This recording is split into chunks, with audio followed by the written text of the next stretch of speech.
and welcome to this episode of The Unnoticed Entrepreneur. Today, we're going to meet an old friend from Beijing who's living in what could well be paradise, Waiheke Island in New Zealand. Welcome to Jade Gray, that's Gray, who is the founder of a company called Off-Piste Provisions. Jade, welcome to the show. Jim, great to chat.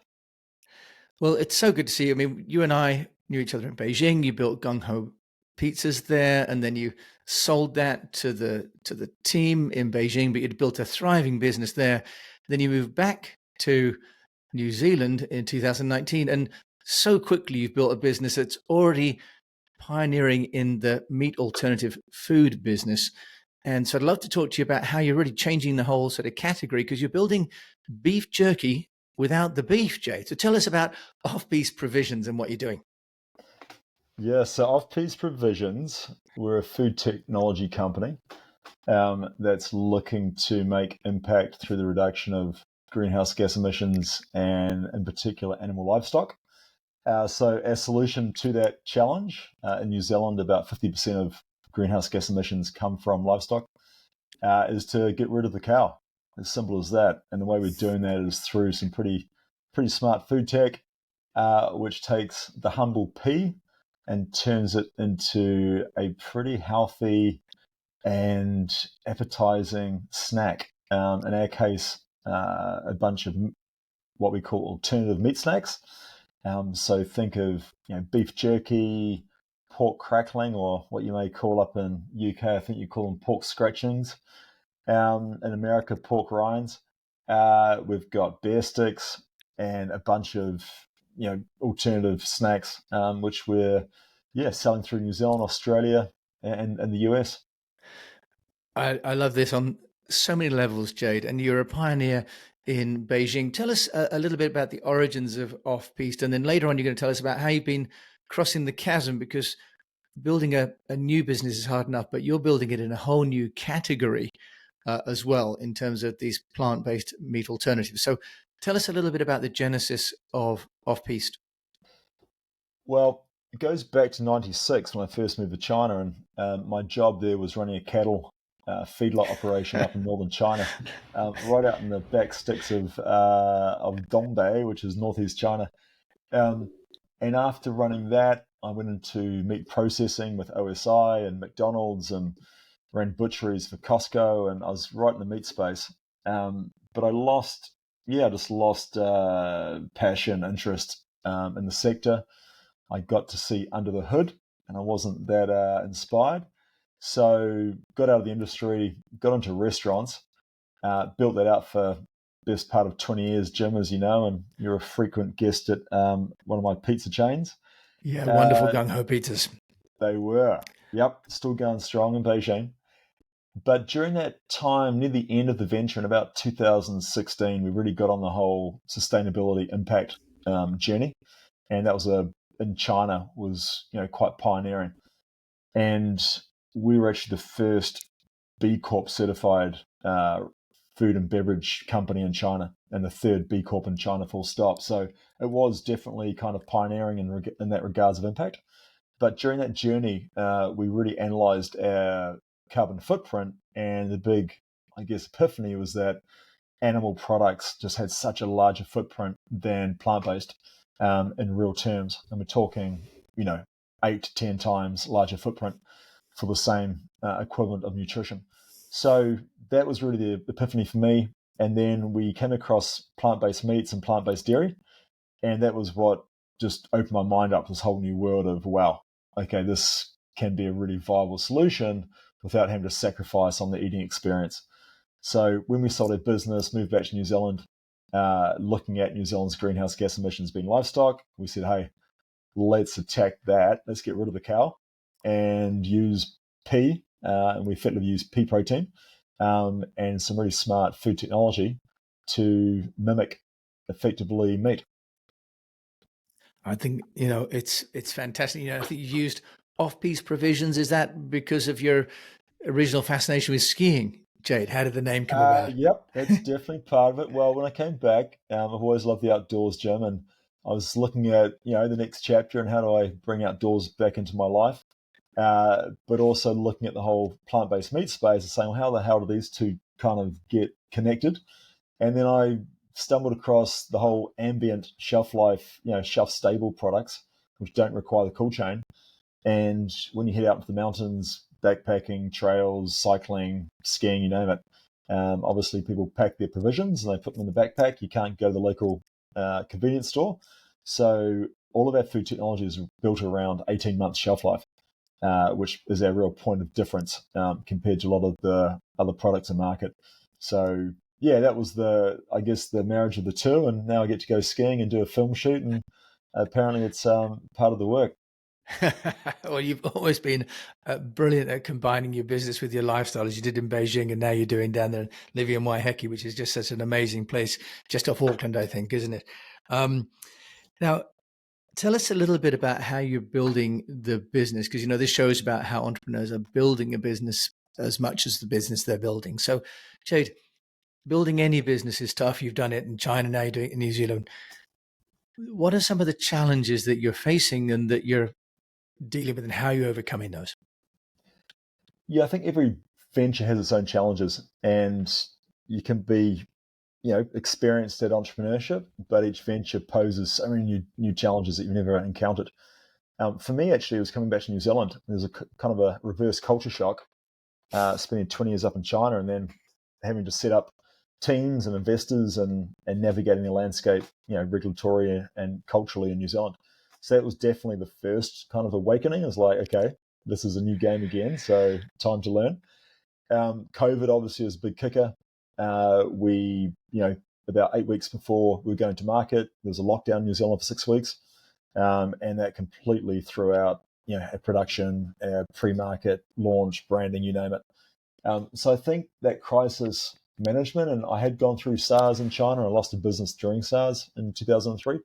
So I did lean on that experience.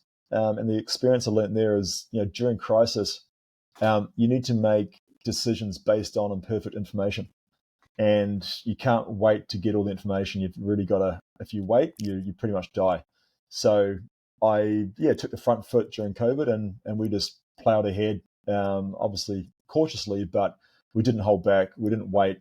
We just got on with business as usual and found a way. So yeah, I think that was definitely one of the bigger challenges recently. And then food technology, it's quite a new space for me. I came out of a more of a marketing background, food, but not so much food technology, and working with universities. I'm surrounded by people with PhDs and, more degrees than I can bloody pronounce.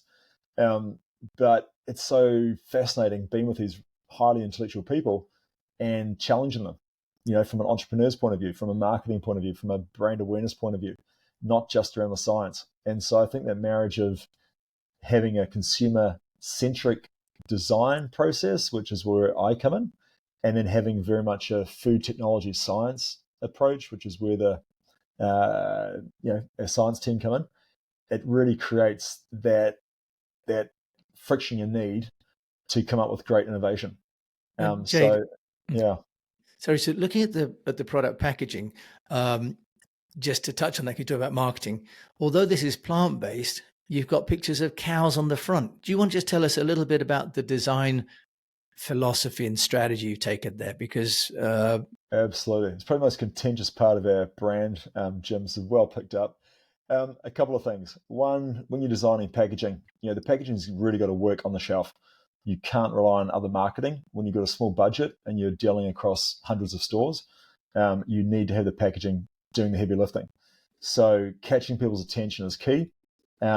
We design not because it looks great. It needs to look great compared to your competition. So you've got to mock up packaging and then put it on the shelf and look, how does it look on the shelf, not on the computer screen? And one thing we noticed is that our target market actually are meat reducers. They're not vegans, they're not plant-based. They're people who eat meat, who are trying to eat less meat. So when they walk down the jerky aisle, they don't want to see, packages of peas. They want to get their attention triggered by a new product offering. They look at it and then it says plant-based in big font. So we're not trying to fool anybody, but we get their attention when they're looking for their meat jerky. And then they're like, actually, I wouldn't mind trying that because I'm trying to cut back on my red meat. So that was a key part of that. I think the second thing is, and I learned that from running abattoirs, whilst it seems socially acceptable to celebrate the slaughter of pretty sentient beings, we actually like to celebrate the lives we've saved. So we don't see anything wrong with putting up the animals that we're actually trying to somewhat avoid slaughter, but at the same time offer an eye-catching packaging for a consumer. Nice. And you've got the sort of magic roundabout. People remember this in the UK. Ermintrude, the cow is actually eating a flower. So it's got a little bit, I was going to say tongue in cheek, but flower in cheek for the, for the cow as well.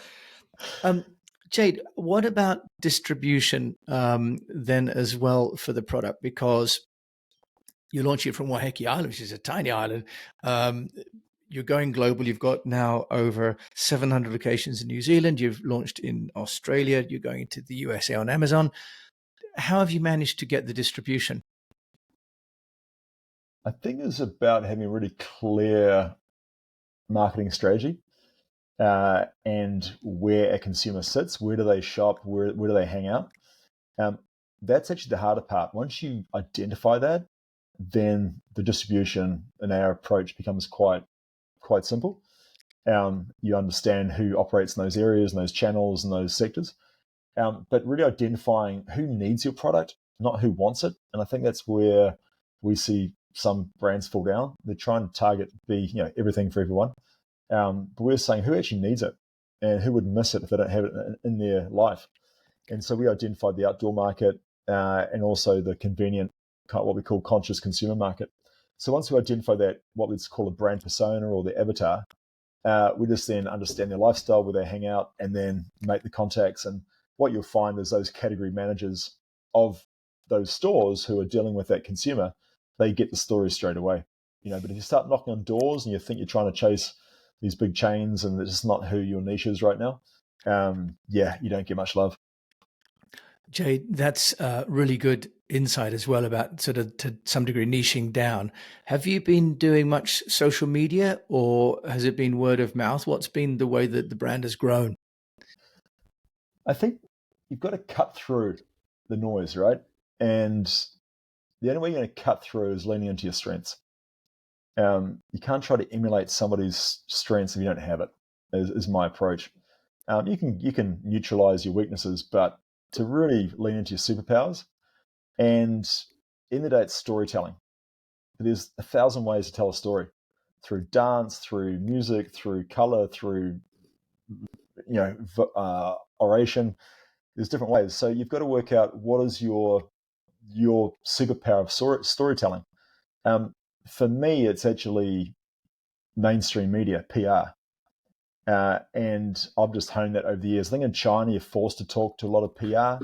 Back in the day, everybody from Wall Street Journal to BBC would call you about some story about China and the like, and you got pretty good at at that game.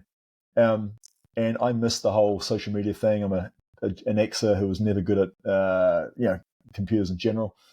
So for me, it's mainstream, and the thing I've picked up on that was really about that story which has legitimacy, and the mainstream media wants some legitimacy, whether it's your reputation, whether it's the venture, whether it's your backers, whatever. And what I clicked on in New Zealand was legitimacy of having government funding in our grants. So we got a lot of research grants. And by getting that seal of approval from Ministry of Primary Industries through Callaghan Innovation, Ministry of Business Enterprise, you get those ticks from the government, and then the mainstream media felt safe to bring you on and really push you because you've already been, somewhat screened and certified. So that's something I leaned into early and leveraged that to get that PR. That's really, really interesting because on your website, you don't have lots of social media tags. It looks like Instagram and TikTok actually, and not Facebook and not Twitter and all these other. So that's really interesting. You've been able to build distribution in, to some degree, a conventional way, but with an unconventional product. Jade, fascinating how you've done that. Yeah, I think it was because it's unconventional that there was a story there for them. But then for them to know that you're not some crackpot, they wanted to see that you'd really had some sign off. So definitely, and it's not to say we're not doing social media, absolutely. But I think that's more around community building. And for us, that takes time. And we appreciate we've got really high engagement with our community. We're not about just numbers, we're about engagement. And that takes a long time. But to get that initial cut through, mainstream media still has a lot of power.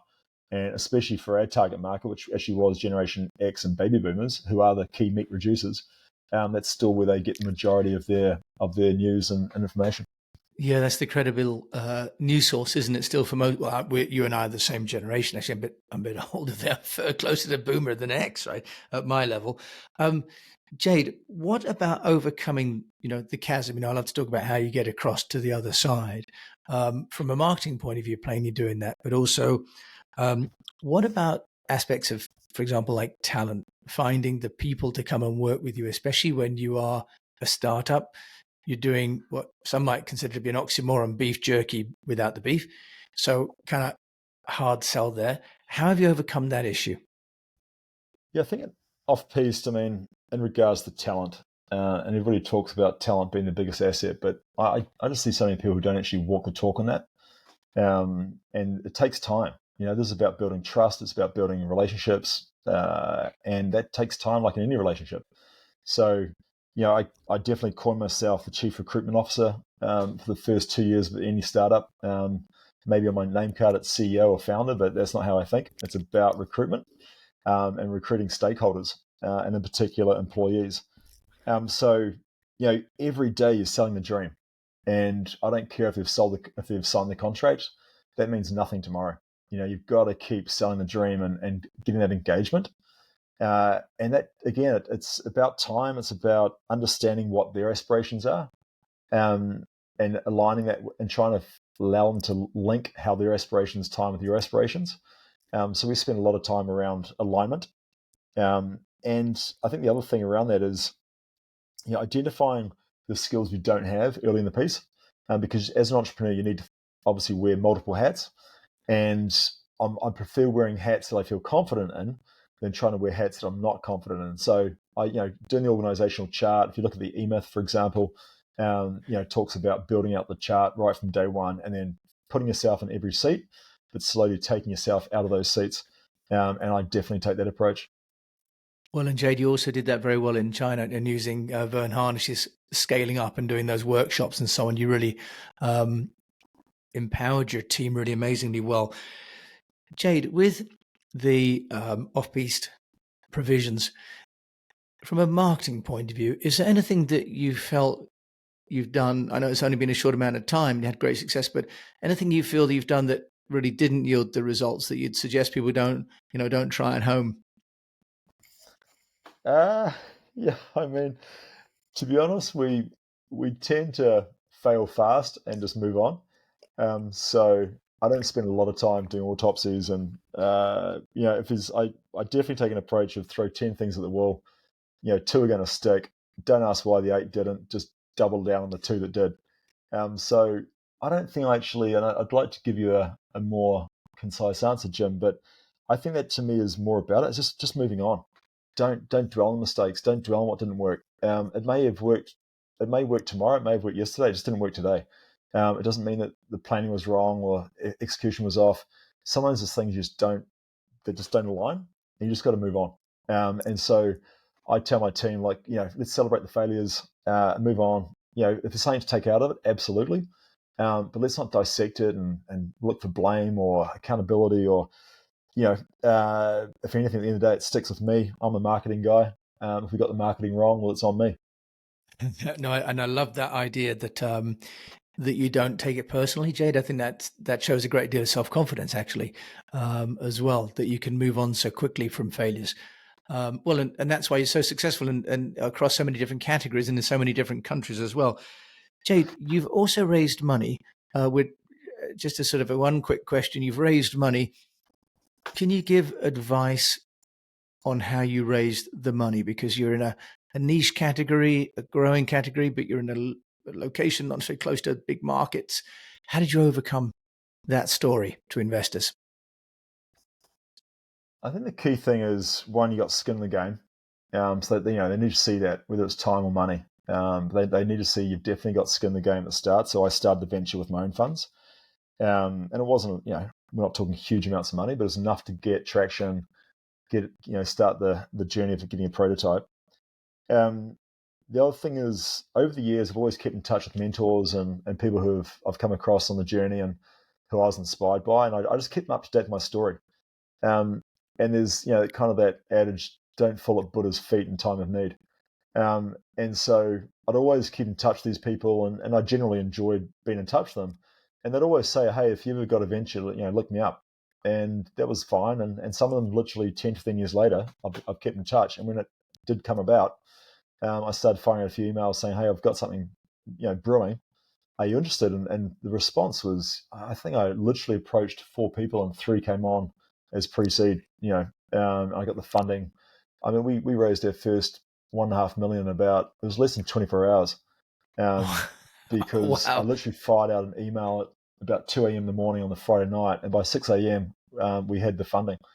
And so that wasn't because of a great idea or because I'm an incredibly gifted entrepreneur. It was just because I kept in touch with people who believed in me, and then I put a pretty reasonable idea in front of them, and they backed it. And the last thing is probably we've done 4 rounds to date, in a relatively short amount of time, and all those pre-seed investors have stayed on for 4 rounds, which to me is the real, that's the real sign of approval from them. But the key is you're always raising money, and the best time to raise money is when you don't need it. So I'm constantly raising, and it's not trying to get checks; it's just trying to connect with people who may want to back us at some point, and then staying in touch. And I send out weekly emails. It's literally a minute read, and it's just people who have been interested in my journey. I fire an email, 1 minute. It's got 3 points. It's a highlight of the week, lowlight of the week, what's looking promising, and a photo, and that's it. And it just keeps people in touch, because often we go looking for money and we don't get it, and then you just kind of give up and you don't come back to them. It's like, well, maybe the time wasn't right for that person, that VC or whatever. So yeah, that's the way I've approached it. Jade, I love that. So many wonderful points to take away from there, including this idea of keeping the relationships going with people, as you say, not falling at Buddha's feet just when you're in a crisis, but paying homage and sort of showing up, in a consistent way as well. Jade Gray over there in Waiheke Island, if people want to reach out to you, or frankly, I'd love to go back to Waiheke. I went there once many, many years ago and fell in love with it. If you want to find out more about you and Off-Piste Provisions, where can they do that? Yeah, we're at a website on offpisteprovisions.com. You can follow us on Instagram at Off-Piste Provisions, LinkedIn. They're probably the 3 areas you'll get in touch, and then I'm sure I can share my email, Jim, in your notes, and happy for people to reach out. And we are looking for partners, especially up in the United States. We're currently doing a Series A fundraise, which is quite exciting. So yeah, definitely keen to meet people who are keen to move the plant-based movement forwards in the US. Jade Gray, I've been hoping to have this conversation with you for a long time. Thank you so much for taking me up on the invitation to come on the show. No, a lot of fun, Jim. Thanks for the invite. Cheers. Well, isn't that fantastic? So plant-based alternatives, building a business from a paradise, really, Waiheke Island. But Jade, he's being very modest there, but he is a brilliant marketeer and also a brilliant entrepreneur, and I can vouch for both of those because I've seen him succeed in China and now in New Zealand. So if you've enjoyed this show, do please share it with a fellow unnoticed entrepreneur. And if you've got a chance to review it on your favorite player, then do that, because that really helps us with the show. And in the meantime, just encourage you to keep on communicating. Thank you for listening.